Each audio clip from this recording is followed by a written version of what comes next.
आप सब बहन भाइयों को मेरी तरफ से सलाम। मेरा वीडियो बनाने का ये मकसद है कि मैं अपनी मुश्किल आप बहन भाइयों को बता सकूं कि मेरे हस्बैंड बीमारी की वजह से मजबूर हो और इनके इलाज के लिए हमें बहुत सारे पैसों की ज़रूरत है जो हम नहीं कर सकते। और मेरी उन सब बहन भाइयों से दरख्वास्त है जो साबिर हैसियत है कि वो इनके इलाज में हमारी मदद कीजिए। ये मैं आपको इनकी टांगें दिखाती हूँ।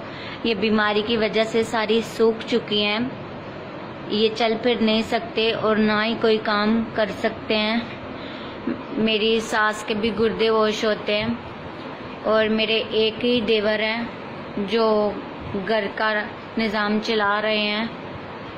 और मेरी आप सब बहन भाइयों से दरख्वास्त है कि प्लीज़ आप इनके इलाज में हमारी मदद कीजिए और हमारी वीडियो ज़्यादा से ज़्यादा शेयर करें ताकि इनके इलाज में हमारी मदद हो सके। और जो बहन भाई हमारी मदद नहीं कर सकते उनके आगे मेरी रिक्वेस्ट है कि वो ज़्यादा से ज़्यादा हमारी वीडियो शेयर करें।